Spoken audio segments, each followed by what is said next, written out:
Agora que você chegou à mente, depois de escutar o que se disse, não se limitando a ouvir palavras, mas escutando, compartilhando, comungando e aprendendo.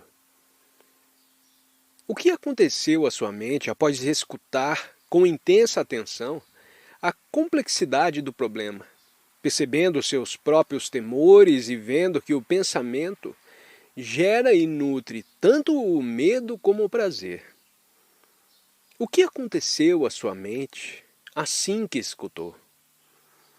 Essa mente é agora de todo diferente do que era no início dessa palestra ou é ainda a mesma mente repetitiva e enredada no prazer e no medo? Possui ela agora uma nova capacidade? É ela agora uma mente que não está dizendo temos de pôr fim ao medo ou ao prazer, porém uma mente que está aprendendo pela observação? Não se tornou a sua mente um pouco mais sensível? Antes de ir levando essa carga de medo e de prazer, e agora conhecendo o peso da carga, não se livra dela com toda facilidade? Não a deixa cair e, portanto, está agora andando muito cautelosamente? Se realmente seguiu o que se disse, simplesmente a observar, não por efeito de determinação ou esforço, sua mente se tornou sensível e, portanto, muito inteligente. A primeira vez que o medo surgir, e ele surgirá, a inteligência reagirá, mas não em termos de prazer, repressão ou fuga. Essa inteligência ou sensibilidade nasceu do observar e do depor a carga. Ela se tornou sumamente viva. É capaz de fazer uma pergunta completamente diferente, ou seja, se o prazer não é a norma da vida, como sempre foi para a maioria de nós, a vida é então estéril? Quer dizer, eu não posso fruir as delícias da vida? Não há diferença entre prazer e alegria? Antes você esteve vivendo pela norma do prazer e do medo, do prazer do momento, o sexo, a bebida, matar um animal para comer a carne e etc. Foi sempre essa a sua norma de vida e agora descobre subitamente que o prazer não é de modo nenhum o caminho certo, porquanto conduz ao medo, à frustração, à aflição, à tristeza, a perturbações sociais e pessoais e por aí vai. Assim faz agora uma pergunta muito diferente. Existe uma alegria não contaminada pelo pensamento e pelo prazer? Porque se contaminada pelo pensamento, ela se tornará prazer e, portanto, medo. Assim compreendidos, o prazer e o medo, existe uma maneira de viver em cada dia com alegria. E não a transportar o prazer e o medo de dia para dia. Olhar aquelas montanhas, a beleza do vale, a luz a brilhar nos montes, nas árvores, no rio que corre e sentir deleite nisso. Sem dizer, nossa, que coisa maravilhosa, sem o pensamento a serviço dela como um meio de prazer. Pode olhar para aquela montanha, para o movimento de uma árvore, para o rosto de uma mulher ou de um homem e achar nisso um extraordinário deleite. Isso, uma vez ocorrido, está acabado. Mas se o transportar no pensamento, começa então a dor e o prazer. Pode olhar dessa maneira e dar coisa por acabada? Preste muita atenção a isso. Pode olhar para aquela montanha e te bastar esse deleite? Não o levar em pensamento para amanhã, por perceber quanto isso é perigoso. Pode experimentar um grande prazer e dizer, acabou. Mas acabou de fato? Não está a mente consciente ou inconscientemente a pensar nessa experiência, a desejar que se repita? Veja, pois, que o pensamento não tem absolutamente nada em comum com a alegria. Eis um importantíssimo descobrimento feito por você. Não se trata de uma coisa que te disseram, de uma coisa escrita e interpretada para você. Há uma enorme diferença entre deleite, alegria e bem-aventurança a um lado e o prazer a outro lado. Não sei se alguma vez notou que os primitivos quadros religiosos do mundo ocidental evitavam toda espécie de prazer nos sentidos. Neles não se vêem paisagens, só o corpo humano torturado, ou a Virgem Maria e etc. Não há naqueles quadros paisagens, porque dá prazer vê-las, e isso poderia desviar o interesse da pessoa na figura de seu simbolismo. Só muito mais tarde introduziram-se as paisagens, coisas que na China e na Índia sempre fizeram parte da vida.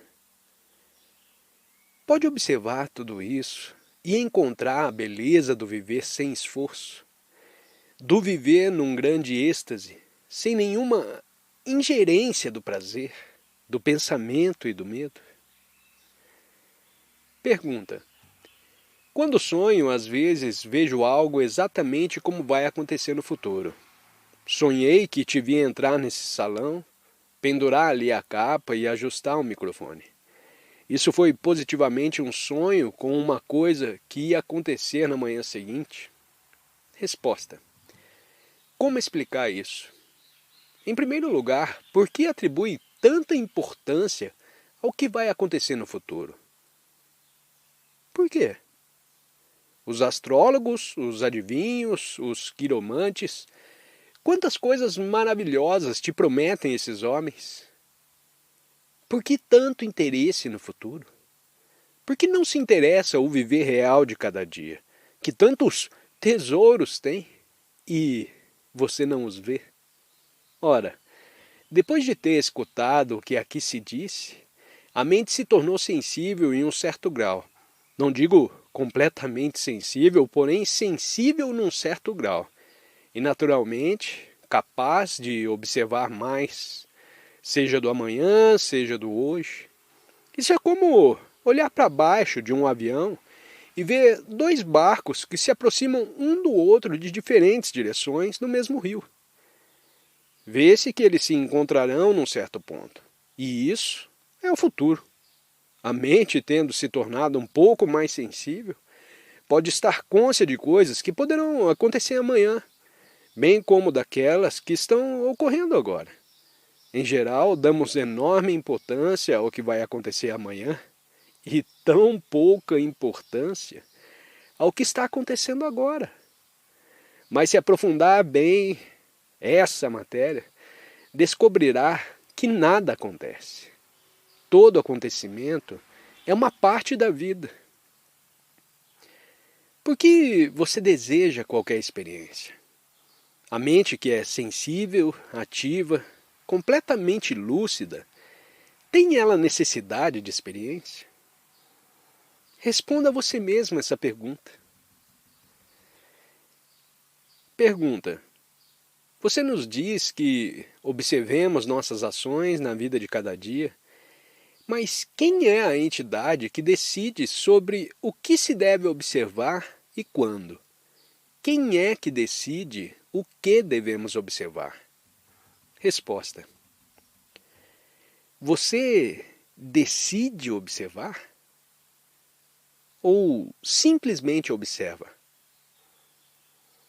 Toma a decisão e diz: ah, vou observar e aprender.